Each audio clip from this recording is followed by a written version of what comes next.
What I'm going to cover today is all in the lecture right here. I'm kind of relatively going to go through this, and I'm going to add a little bit to it as well. But yeah, so with that, can anybody tell me what an API is?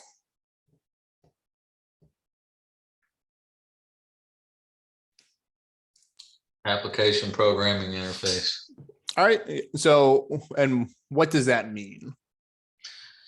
I guess it's like a mechanism where you can get other people's data and bring it into your program. Yep. So yeah, essentially you're going to be talking to an outside server that you do not own, and you're going to be able to get data from that server. But there's a specific way. So each API has a specific way to talk to that server, and that's dependent on how whoever owns that API, whether it's Google, Twitter, weather.com, or some other API, some news API, or whatever, some stock picking API, they determine how you talk to that API. So it's important to read through that documentation, because if you don't talk to it, you're not going to get the correct response. So if you think of like talking to, like how I talk to Rod and John, my bosses, is different than I talk to, like a baby. I'm going to be much more professional. Whereas if I talk to a toddler, I'm going to be much more playful and giddy or giggly. So if I were to talk to like Rod or John like that, they'd be like, what the hell is wrong with you? Versus a baby might find that funny. And vice versa. Like the baby's going to be like, or the toddler's going to be like, I don't like when they're just going to not respond well if I talk to them in a very professional manner. So you need to ensure that you read the documentation and learn how to speak to that API or interact with that API. Again, because every API is different in how you speak to it or interact with it or make requests to it. So, any questions about APIs?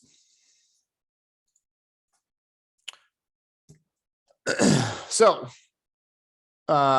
with regards to how the request response cycle for an API, so you can build entire apps that don't actually have any database. It doesn't even technically have to have like a back end. This all could be done through the front end. But with Django application, it's all going to be done through the back end. You just won't be interacting with, or you don't technically have to interact with a database in order to get data to display on the front end. So for example, in your Django application or your Django project, in one of your views, you visit a URL, it goes to one of your view methods or class-based methods, whichever one you want to use. That class-based method makes an HTTP GET request to some outside server to an API. The API returns a response, and then you would display whatever that response, parse through that data and display it and pass that data into a template, and then it displays in your Django application. So there's really no need. Well, you can create a pretty interesting, fun app without actually having a server, or I'm sorry, without actually having a database. Any questions on that? Nope. So most APIs, so yeah, here's just an example. Here are the different ways we speak to each one of these APIs. So we have the National Park Service, Ticketmaster, Dark Sky, which is a weather API. This is how you actually talk to it. So developer.nps.gov, blah, blah, blah. Some search query is in there and followed by an API key. So these are three different APIs. I speak to those APIs in three different ways. I go to their National Park Service server, Ticketmaster server, or the Dark Sky server, and then it gives me a response back. So here's an example of National Park Service API response. And it's going to be in JSON, which stands for JavaScript Object Notation. And you're going to have to, so this is JSON. So you're going to have to convert this JavaScript object notation into a Python object, and the Python requests library gives us tools to do that, for us to interact with that using Python objects or Python dictionaries, or arrays or whatever. So here's like response. So total 2, we've got a data field. So it looks like an array with an object with a couple of keys: total, data, limit, and start. Data has an array, which is, so it's got one array, then a nested array followed by a bunch of objects with an ID, name, ID, name. So you can parse through that data and extract whatever data you want, and then push it back to the whatever template you want. Any questions on how? All right. So you notice every single API up here has an API key. Most APIs require you to have an API key. So an API key can act as a secret authentication token as well as a unique identifier. So you have to generate an API key by either creating a profile through that API service, and they'll give you an API key, and you need to include that API key in every GET request. So for example, or in the URL. So for example, API key is up here, and that is a public API key, meaning it is public facing, anybody can see it. And that's okay, because either there's really no reason for it to be private. But then you have a secret key. A lot of secret keys, you'll send in the headers in some manner. So these keys are secret. So for example, here's an example of Twitter. So Twitter has a public key and then a secret key, and the secret key identifies me as a identifies me as a Twitter user. So if whoever got this secret key, they can go in and plug my secret key in and just act as me on Twitter if they had that information. Most APIs don't require a secret key unless you have, unless you're posting data to like a user account. So there's a lot of the APIs you'll be using are just public keys, but depending on what you do for your personal project, for hobbies, or for your group project, you might require a secret key. In secret keys, there's that request response cycle could be a little more complicated, but any questions on API keys?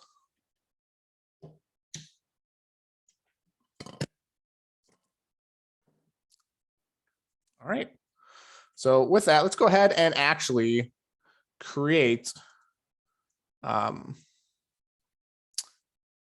go ahead and create a Django project that utilizes an API.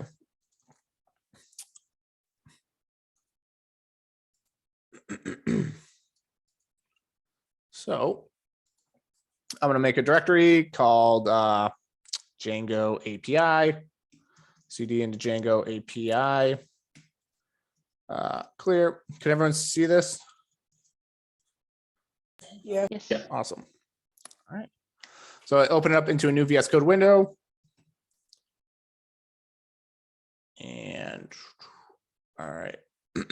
So let's go ahead and create a basic Django project. So I'm going to go ahead and create a virtual environment, Python -m -v. I'm going to go into activate that virtual environment. And if at any time you all have any questions, don't hesitate to interject. So first thing I need to do is Django pip install Django.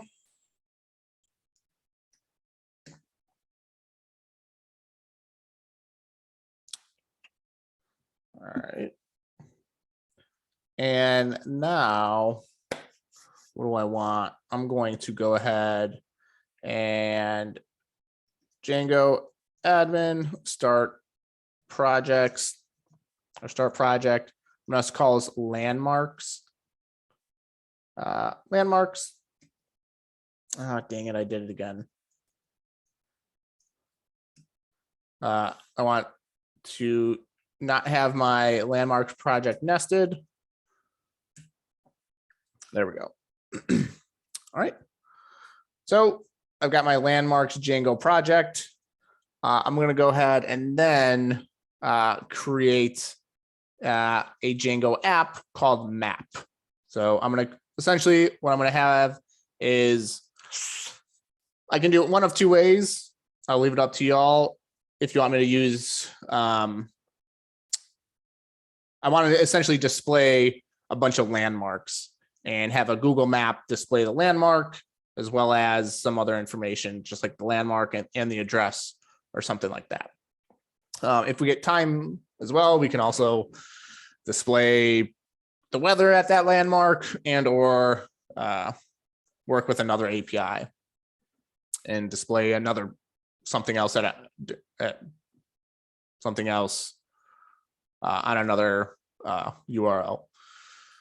So Python manage.py, start app map. There we go. So first thing I'm going to do is go into settings and add my map app to there. All right. So do you all want me to there's a question. I can either store some landmarks in a database and display like a list of those landmarks. I'll do that first. Yeah. Or I was going to create another page of like search for landmark and you type in the address and then it finds that landmark. If there's time, I'll do that. But otherwise, I'm just going to stick with the documentation for this lecture. But if there's time, we can have some fun with it. All right. So I've got my map Django app. So inside the models, I'm going to go ahead and create a class landmark that inherits from the models model and models model. And this is just going to have two keys or two fields is the name models, char field, max length. I'll just do 255. And likewise with the address, I could do like address line 1, line 2, zip state, and all that. But I'm just going to have a overall address. So the address is going to consist of everything. So it's going to consist of street name, city, state, zip code. All right. Def, I'm going to create the dunder string.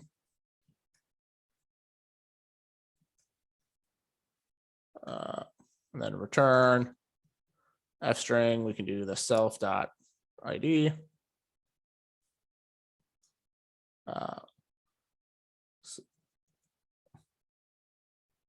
Name is located at self.address.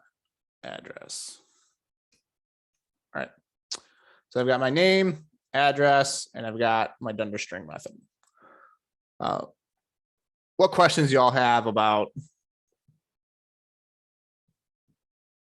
the models so far?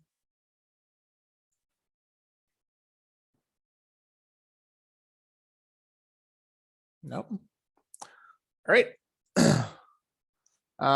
Should I do admin?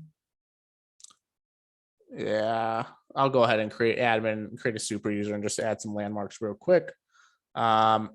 So from models, import landmark, admin site, register, landmark. All right. So I can go ahead and Python create migrations or make migrations. I can do map. All right. And I'm just using the SQLite database right now. I'm not using a Postgres database. Great. So I'm just going to go ahead and create a super user. Create user. Uh-oh. What did I do? You need to migrate. Forgot to migrate. Thank you. Cool. Now let's go ahead and create that super user.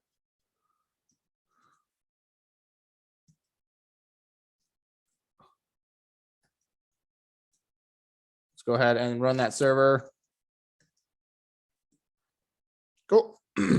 So what I did was create a Django project called Landmarks, created a Django app called Map. I added Map to my Django project. I didn't add a Postgres database because I'm just going to be using the SQLite database because this is a relatively straightforward app. Inside of my map models, I created a landmark model that has a name, so the name of the landmark, and just a single address field that's going to contain the entire address of the landmark. I went ahead and created a super user because I'm going to go ahead and add some landmarks manually via the admin panel. And we can go ahead and do that now. So I can go to localhost 8000 /admin, read, 23. All right, so I've got landmarks. Does anybody have any landmarks they'd like?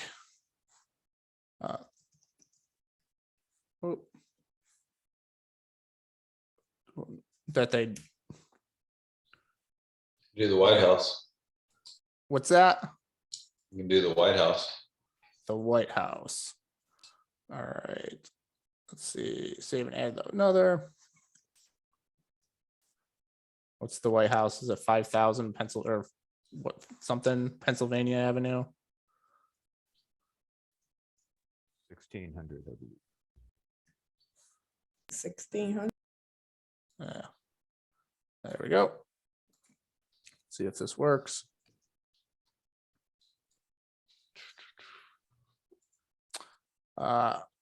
Anything? All right. Anybody else? No. All right. We'll just do 2 for right now. All right. So let's go back to our Django project. So now we'll keep with convention of how we've been doing things. I'm going to go ahead and in my Django project URLs, I'm going to import include, and then I'm going to add the path /landmarks / and then include, look at the map. Probably should have changed that around. Oh well, map .urls file. All right, so it says no module error found, named map URLs. So let's go into our map Django app and create another urls.py file. I'm going to go ahead and copy over the URLs from the Django project URLs. So split the screen. I've got my Django app URLs over here. So when I go to admin, or I'm sorry, if I go to landmarks / nothing, I'm going to look at my views, that like landmark list, name equals a landmark list. And I need to import that. So from everything, import my views. All right. So imported my views. Now I don't have a landmark list in my views. So let's go ahead and I'm just going to close that, close the admin, close settings, close the Explorer. So I'm just going to create a method, a view method called landmark list that takes in the request. And now I need to import the model landmarks. So from models, import landmark model. So I can say like all landmarks equals a landmark dot objects dot all. I can use the data, add all landmarks, colon, all landmarks. Now I can return render the request template landmark slash landmark list dot HTML, and then pass that all that landmark data in there. So now I need to make my Django templates. So inside of my Django app of map, create a templates directory, create a landmark. I guess that would be, let's do map. Map. And then landmark list .html. All right. So now I can go ahead and create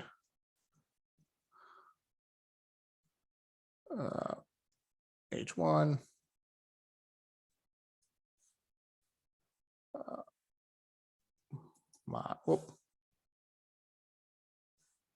My landmarks.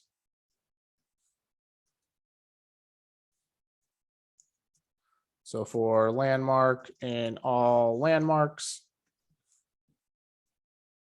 I need to end for.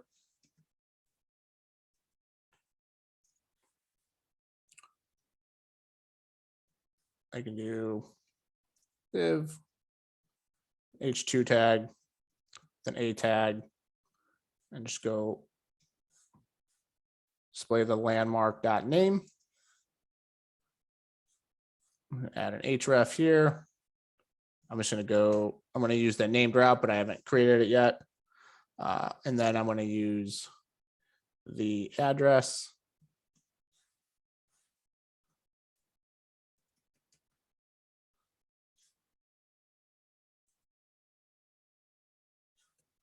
And the landmark address.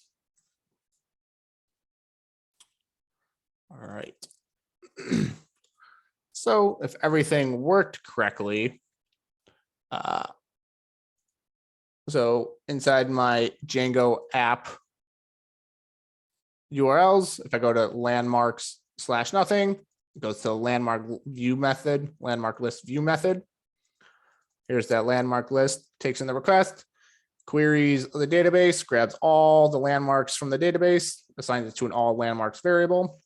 Now I need to create a data object to pass into my Django template.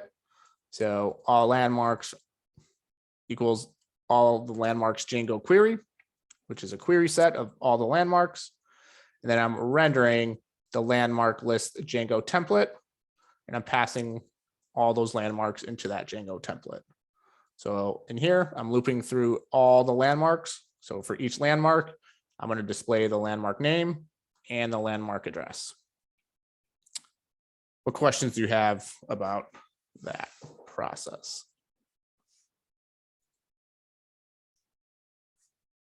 All right. So I'm going to come down here, restart the server. Everything looks to be working. So if I go to 8,000, I'm going to get an error. You can see here are my URLs. I've got admin and landmarks. So let's go to landmarks. And if everything worked correctly, there we go. We've got my landmarks, which is a link to the bean and the White House. So next, let's go ahead and create the landmark ID. So that detail page. So list, create the list of landmarks. Now let's go ahead and create that detail of each individual landmark. So if I come over here, grab the integer, landmark underscore ID, and go landmark detail. So map views has no landmark detail. So let's collapse that. So let's create that def landmark detail view method that takes in the request and the landmark ID. Now we can query pretty much everything is very similar to this, except I'm just going to do landmark dot get, or the ID equals landmark ID. And then instead of the landmark list, we'll go to landmark detail page. So landmark detail takes in that landmark ID, query the database for that individual landmark, set it to a landmark variable, create that data object that needs to be passed into the Django template. Then I render the request and the landmark detail HTML template. I pass that data in there. And last, let's go ahead and create that landmark detail page.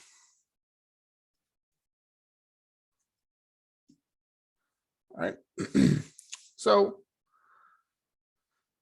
now we can just go to the div h1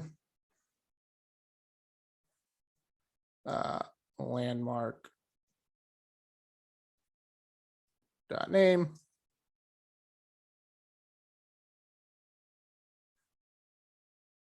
and then the landmark address. All right, so I created that landmark detail page. So let's see if that still works, or that actually works. So if I go to landmark 1, I've got the bean. Landmark 2, I've got the White House. Great, everything looks good.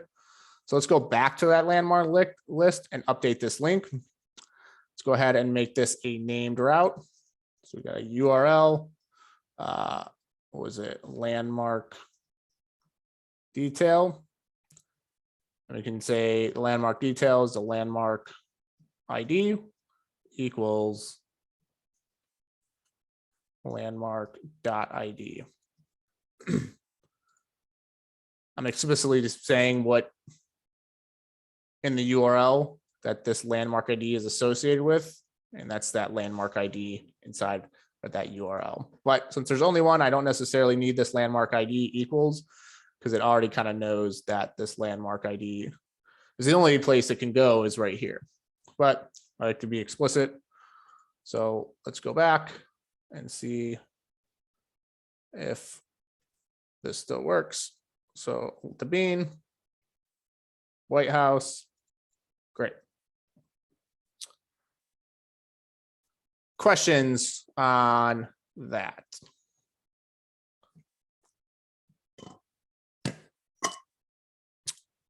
All right.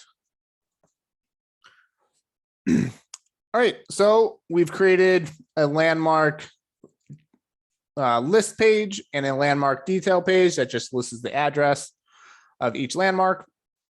Now, I'm going to go ahead and try to use Google Maps API.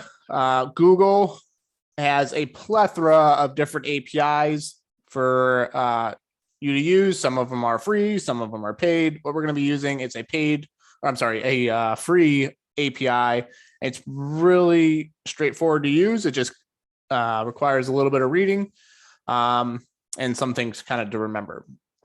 So I'm just going to search for like Google Maps Embed API.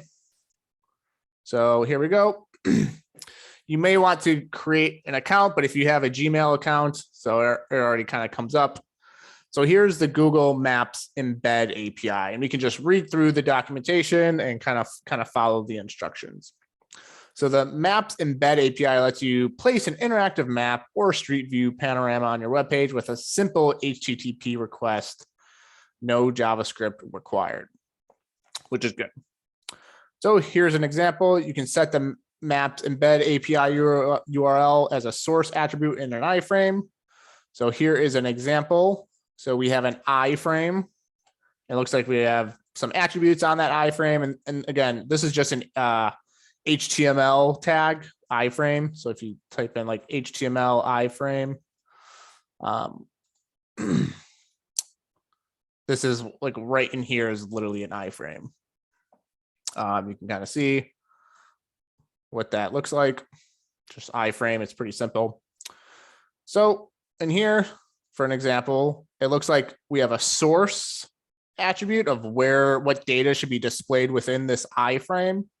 And here it says Google Maps embed version 1, place, key. So anything after the question mark are query or options where you can add different attributes and it will customize this Google Map. So we're always going to need a key or an API key. So we're always going to have this. And it looks like, and Q stands for query equals space plus needle, Seattle, Washington. All right, so here is an example of what one looks like. So I'm just going to go inside of my landmark detail page and place this in here. So if I click on that, I already have the source like so. And if I come over here and refresh and click landmark, it says Google Maps platform rejected your request. The provided API key is invalid. Because if I look at the API key, there's really no API key there. So I'm going to have to get an API key from Google and add it in there. So let's go back to the documentation. It says use an automatic iframe generator to embed into your web page. Start developing with the Maps API by setting up your Google Cloud project. I don't know if I want to do that for an index of all the parameters. So I might want to use that later, but let's just go to the Quickstart, easiest way. I'm actually going to open that up into a new window because I might want to come back to that. So I'm going to open that up into a new tab up here. So the Maps embed API Quickstart. All maps requests are no charge with unlimited usage. You can look at the usage. So before you begin, so here it gives us 3 steps. Set up your project, which we kind of already did. Or, well, not yet, actually. So step 1, to create an embedded map on your web page, complete the required setups by clicking through the following tabs. All right, so first thing we need to do is set up a project. So in your Google Cloud Console, I don't know what that is. I'm looking up here, I'm not seeing console, but it says go to the project selector page. So I'm gonna go ahead and do that. I'm gonna open that up into a new tab. And here we go. It looks like I have a bunch of kind of projects already. So Oscar landmarks, Papua, yeah. All right, so I'm here, but I don't know what to do yet. Make sure the billing is enabled for your Google Cloud project. I don't know why. Let's see if I need to do that. I'm pretty sure it already is. Okay, cool. It didn't say anything. Where'd it go? So it says click create project to begin creating a new cloud project. So over here, I can select a project or I can create a new one. So I can name it. So you have 12 remaining projects in your quota. All right, so I'm just going to call it Charlie map project. And if I click create, so it's creating the project. And then up here is where I can select what this project is going to consist of. Or so here's my Charlie map project dashboard. I don't really need to like know what this is. I don't really need to know anything here. But up here, this is where you can select your project that your services are associated with, so I can switch what project that I can enable certain APIs for. So I'm already on the Charlie map project, but if I wanted to switch, this is where I would do it. What questions do you have about that?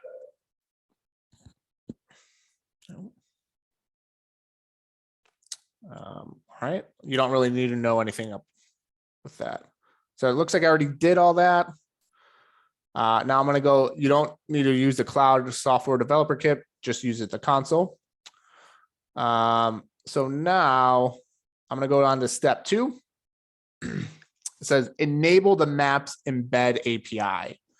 So I actually need to enable the Google Maps embed project or the API. So my Charlie map project knows it can utilize the maps embed API. So I need to enable this. So I'm currently in Charlie map project. You can look through the pricing and all that, but you really don't need to. So I need to enable that. And this is all to get an API key for the maps embed API. All right.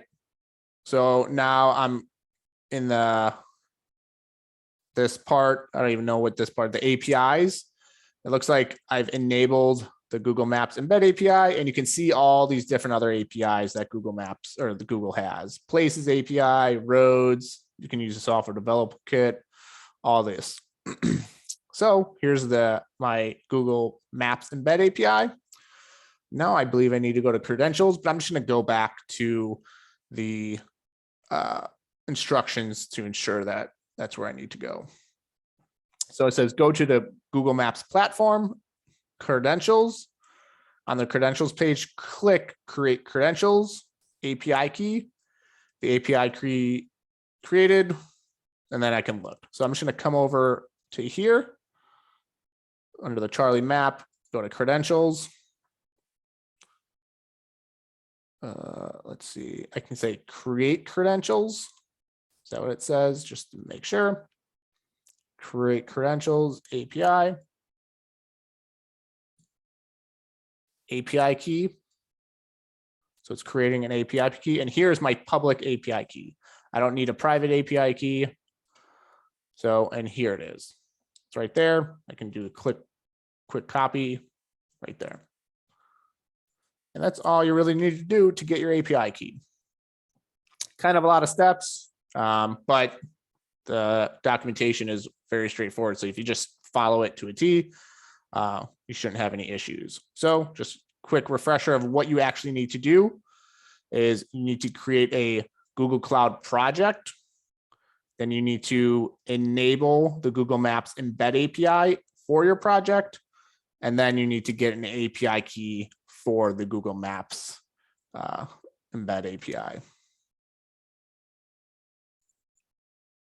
So now here's Google Maps platform rejected your request. I'm going to go back to my Django project or my Django app, and I'm going to hard code or place the API key that I got from Google Maps embed API in here. All right. So there's my Google Maps embed API key.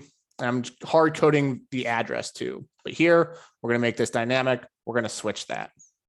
So if I refresh that, there is the Space Needle, and you can move it around, do satellite view, zoom in, zoom out. Pretty cool. And if you want, you can change like how wide it is. Like, I don't know. Can create that, make it bigger, whatever you want. All right. So now what we're going to want to do is actually, let's go ahead and place hard code this address inside of the Space Needle right here. But notice how where there's a space, it looks like there's pluses. So I'm going to go ahead and add that into there. But instead of in place of the spaces, I'm going to add pluses. See if I can do that. Hopefully everything still works. And just to see if the bean actually shows up. So if I refresh that, and there we go. So that is where the bean is located in Chicago. Right here. Cool. So if you zoom all the way in, actually, that's not even where it's at. It's actually a little bit north of there, right there. All right. Oh. I guess I don't need one there. Let's just see.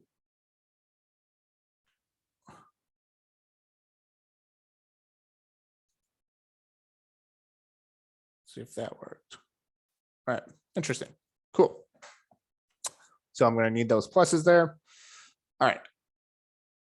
Questions about getting this API to work?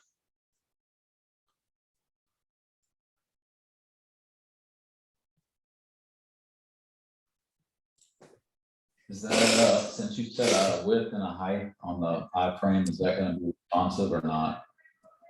No, so if I, oh yeah, I actually should. Oh no, I guess not. So it is a fixed width and height.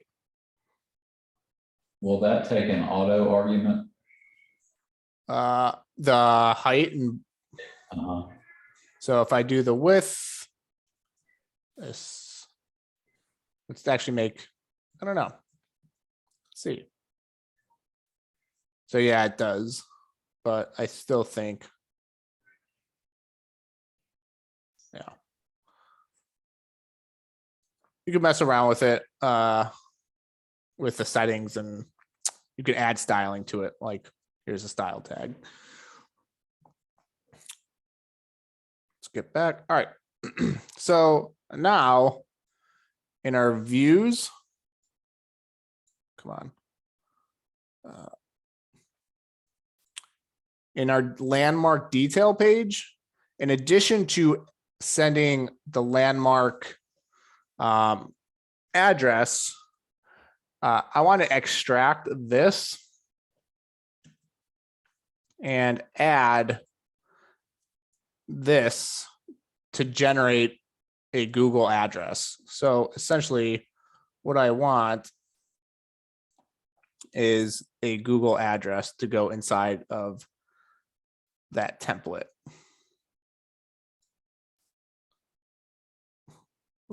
So like Google address.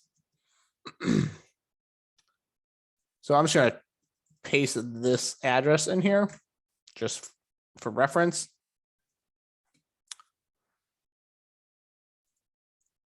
So what I'm going to want is in this landmark detail page is also generate this landmark address and add it to this data. So I'm going to have a Google address and have this equal that address.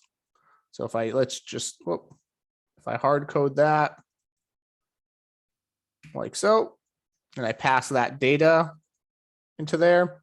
Now, if I just grab that Google address, if I come back here and do a hard refresh, it still shows up.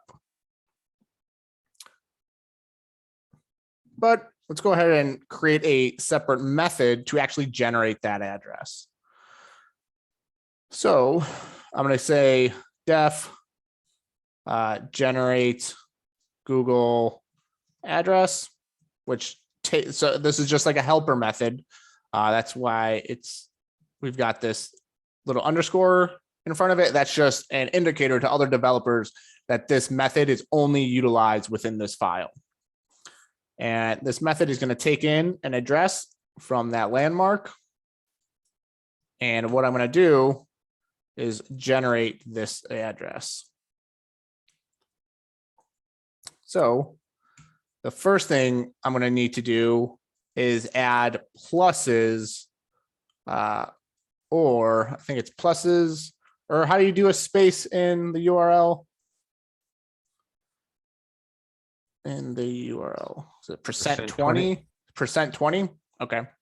So I'm going to replace these pluses with a percent 20 somehow. So what I'm going to do is create a modified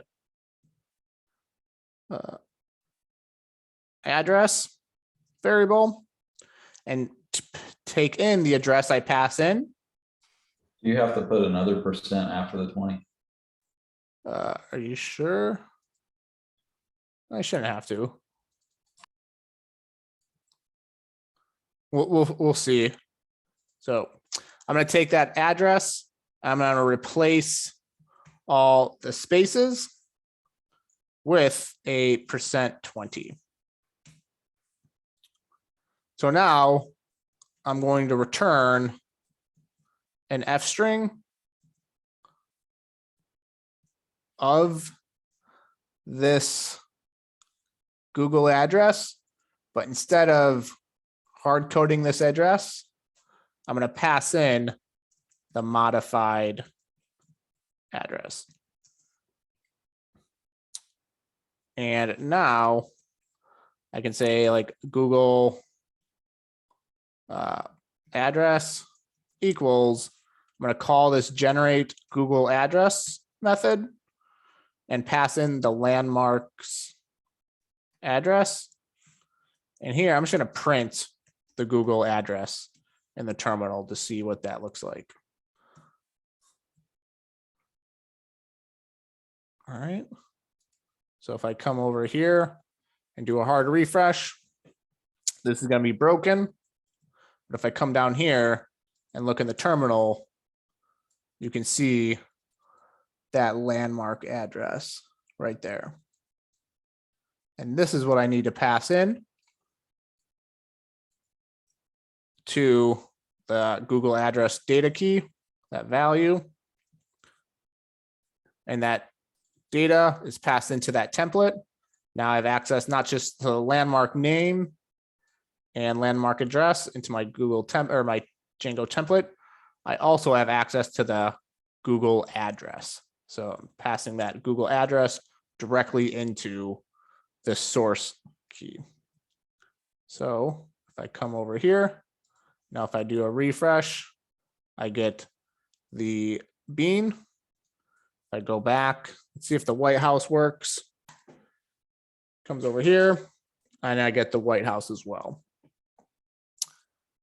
And if you want to look at additional, so for an index of all possible parameters that I can pass into the Embed API, I'm going to open that. So I can do a map mode. So let's see what map mode looks like. So play, oh no, that's not what I want. So here are all the parameters. So we have the queue. That's where like we pass in the address. We have the key.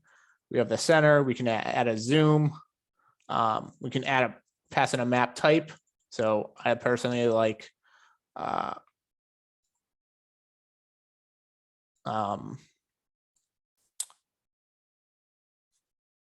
and map type equals satellite. Personally like satellite. I think I spelled satellite wrong. All right, so if I look at satellite, I refresh that, map type, so invalid. So let's take a look at what I did wrong. You still spelled satellite wrong. Of course I did. ELL. Oh, thank you.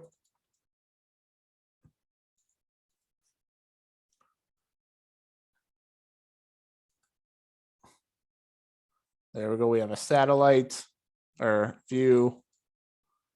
We have a zoom. So values range from 0 to the whole world to 21 to individual buildings. Let's add a zoom. So we'll do and zoom equals 14. I don't know what that looks like. You can play with it. So come over here. That's pretty far up. So like 16, I don't know. I think that's what like the default was.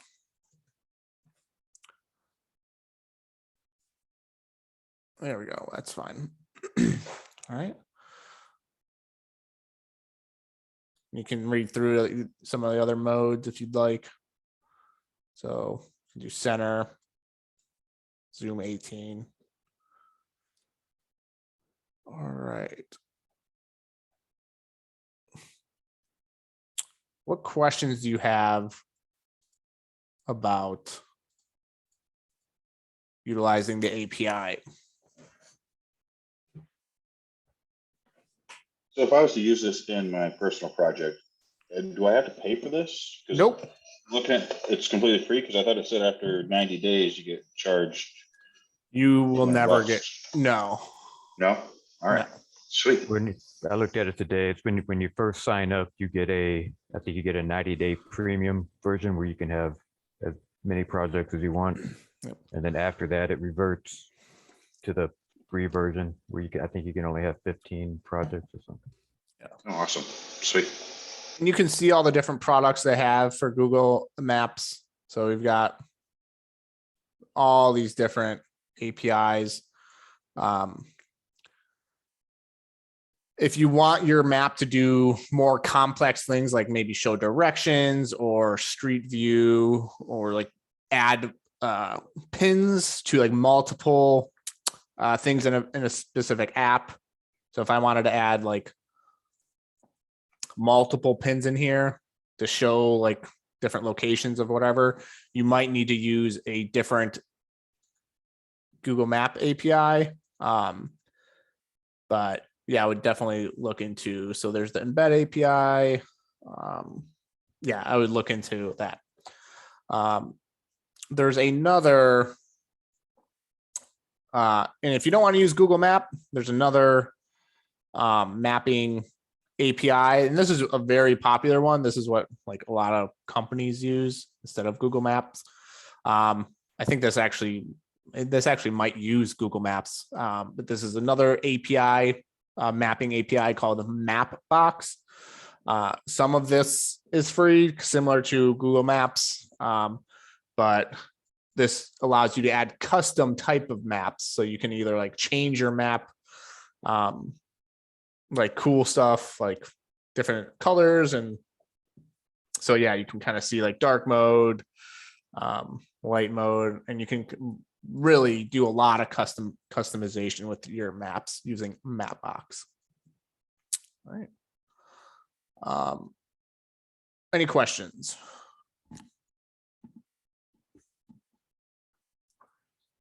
No. All right. Would you want me to use like a different API, or do you want me to be able to like continue with this and search for a location, have it display, or should I use Are a you talking different about API? using a different API with this one? Or yeah, I'm just throwing APIs in here now. Sure. All right. One that I like to use is this news API, and it's also in one of your challenges. I think I kind of showed this one in the past. It's super easy to use, and it's kind of cool. You can get a bunch of news sources. But this one, you're going to need an API key similar to Google Maps. You're going to have to create, like get an API key, either create, register for one, or if you already have one, which I do, let's go back home. You can search the world for news, and it gives you all kinds of news articles from all over. So you can read the documentation or kind of look through some examples. If you even just look through the examples of how this API works, and it's almost say self-explanatory, but you can kind of figure it out. This is really easy. So once you log in and already have an API key, a lot of API questions. Somebody have a question? Oh, all right. So a lot of times when you create an API or log in and create an account and they have the API, a lot of times wherever it references examples, it pre-fills your API in there for you, which is kind of nice. But you can kind of see the different examples. So all articles mentioning Apple from yesterday sorted by popular publishers first. So it goes query Apple from 2 dates, starting from year, month, day, and year, month, day. Sort by is another parameter, popularity, followed by your API key. You can see top headlines in the US right now. So our top business headlines. So version 2, top headlines, country, US, category, business, followed by the API key. Top headlines from TechCrunch. So you can explicitly grab a source. So it's got some sources.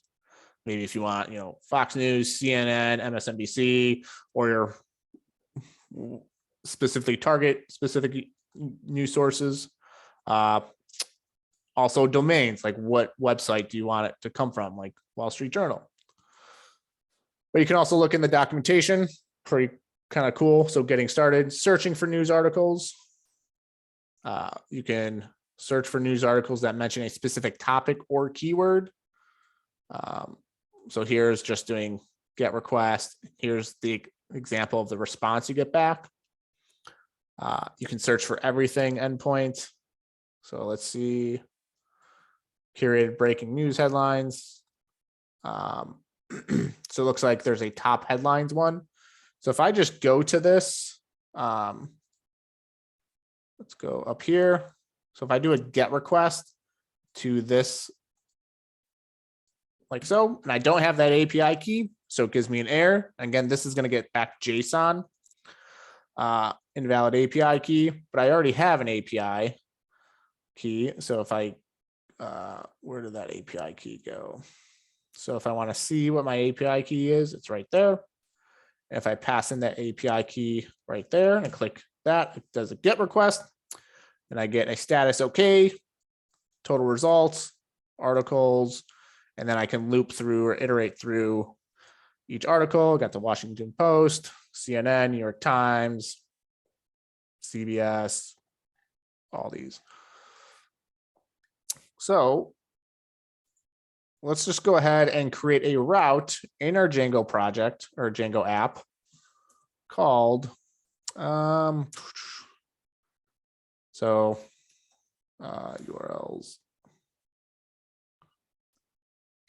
I'm just going to go remove that landmarks. I'm going to add it to here /landmarks.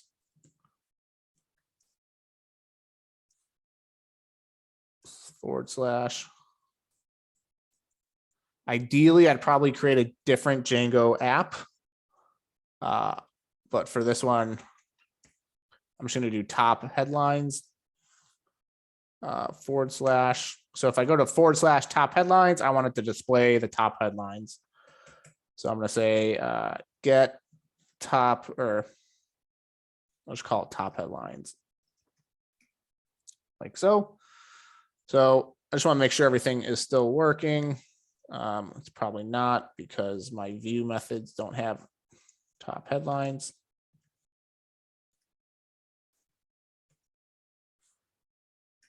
I'm just going to do pass. All right, everything still works, hopefully.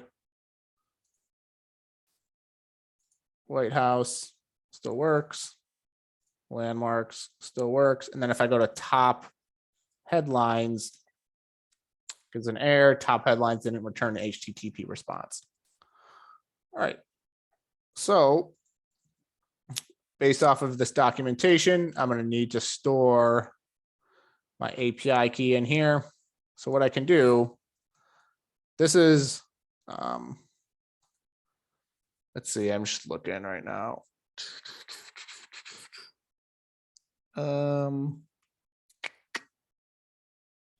Yeah, I'll just grab the top business headlines. So if I do that, nope.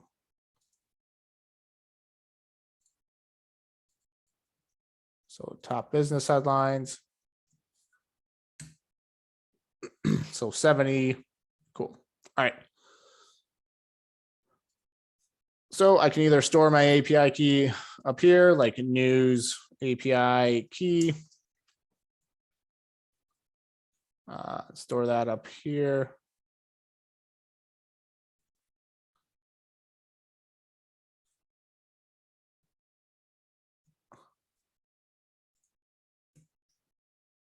And then for the top headlines, so for generating the Google address, it's pretty easy. It already generated, because all I had to do is pass in a link to here. I didn't actually do any GET requests, or I mean, I guess I did do a GET request, but I didn't have to actually specifically do any HTTP requests manually. So in here, I'm going to actually have to do manual HTTP requests. So I'm going to have to use a library called Python requests library. So right here, this real Python is a good tutorial. It's a really good guide for a lot of things Python. So if you want to read through it, you can show you how to get started with the request library. So the first thing I'm going to have to do is pip install the request library. All right. Now I'm going to have to import requests at the very top. Import requests. I think I've done this before as REQ. And if I look down here, do a GET request, request.get. I can do that. And then I get that response. So what I'm going to do is response RESP request.get. And I'm going to get, the top headlines. So I'm going to use this URL. I'm going to use an F string. And I'm going to pass in my news API key. And I'm going to print the response when I visit that top headlines. So if I visit top headlines, where'd it go? So when I visit the / top headlines, it goes to views, top headlines, does this GET request, gets a response, and now I'm printing that response. So if I clear and run that server again, and then refresh, I should get a response object. So here is that response that I'm printing out. It's a response at 200. So I can do response.status code. If I read through the documentation. So I could say, oh, there's a response status code 200. So I'm just going to use this.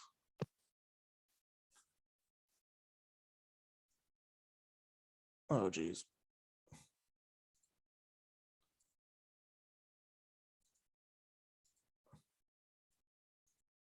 If RESP 200, it's a success, else it's going to be not found. So if I come back here and do a refresh, it looks like it's a success. So now I can do something with that. So if I come over here and read through the documentation, not documentation, but look at this little tutorial. Should I get try? I could do a try except. It's probably better.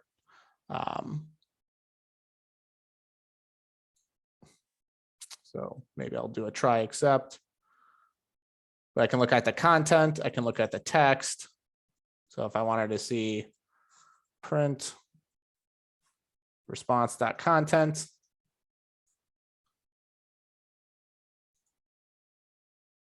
Come over here. Here's that content that is being printed out or that I'm getting back. And notice how it's like it's byte status okay, etc. But I need to somehow convert this content and text into something I can use for like a Python object. So I can turn that all into JSON. So I'm going to say data equals response.json. Now I'm going to print that data out, and maybe it's something I can use. I come down here. Looks like it's the same thing, but instead it's literally just a Python object. So if I wanted to see its status,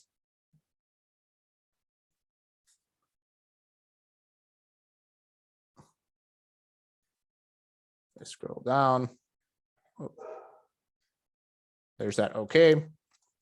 So now I can, what is it? Data response. I can do something with this. What do I want to grab from that response? So I'll grab the total results because that's cool, and like the articles. So I can say article data equals total articles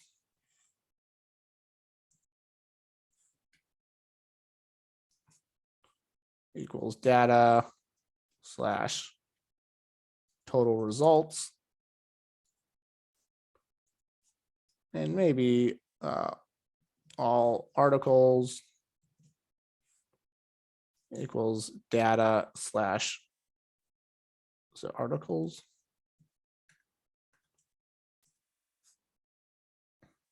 Yep, there we go. So now I can just do return, render the response. Maybe, I don't know, news slash all or articles, article list .html, and then pass in the article data. Oh, sorry. There we go.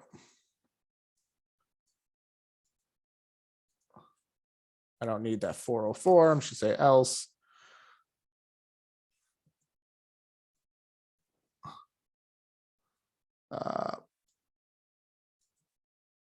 If nothing gets returned, I can do like a 404 HTML page.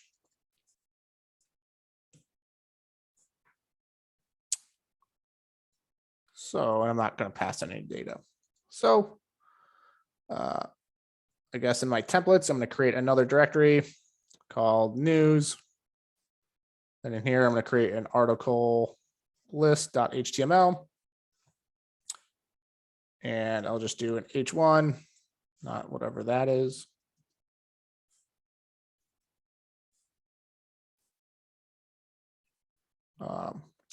Top headlines for article and all articles and for, now I can loop through and let's look at, so if I loop through each article and all the articles, I can grab the source, name, author, title, description. I can have a URL. So URL to image, content. So let's actually just do an H1. Article dot title, article author,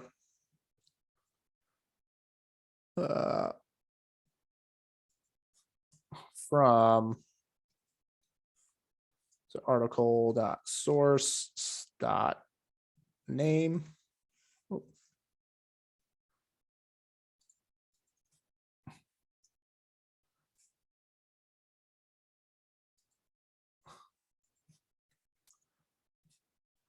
And you can give it a little description. Let's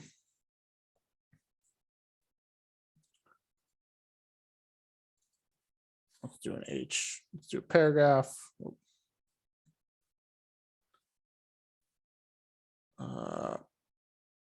H3, and we could do article dot description. But maybe I don't want the description because that's a really long description. Django tags, limit. Yeah, let's look at Django tags. So here, there might be something that only limits how many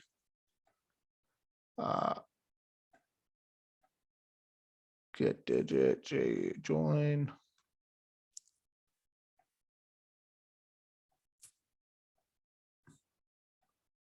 Strip tags. Does anybody know?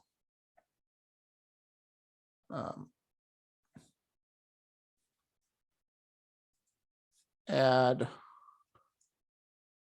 to text to long Django.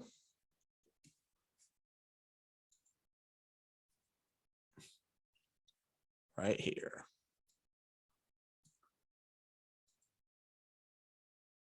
Cool. So I can description truncate, maybe if it's 50 characters long. Well, there was also a truncate words there. Ooh, so I can have. It Where'd it wouldn't go? cut off in the middle of a word. I saw it. Yeah, there it is. There we go. Sweet truncate words.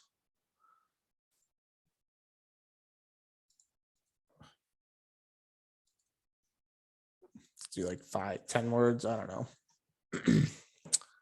know. And so what else do we have access to? We can have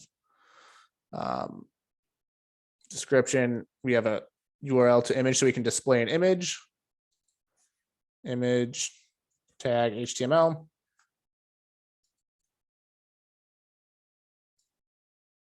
Like something like that. You can add that at the top. Let's make this smaller. 100 by 100. Article dot URL to image or something like that. Can't remember.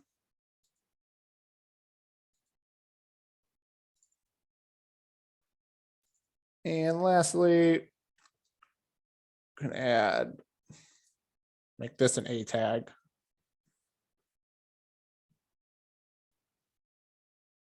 Oh.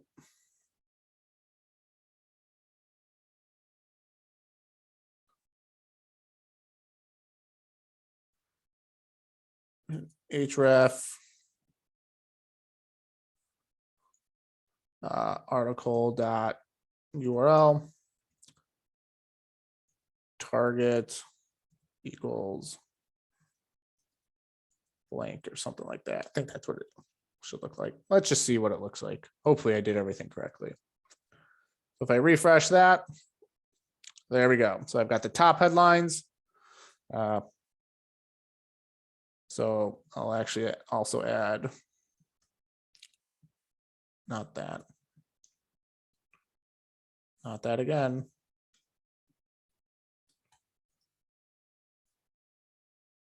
A little line break. So I've got the image, I've got a link. If I click on that link, it opened up a new web page to the actual article. It's by Chris Kotg from whatever that is, Streaming Giant or Net Loss, like so. So there, I just grabbed. I can also add like top headlines.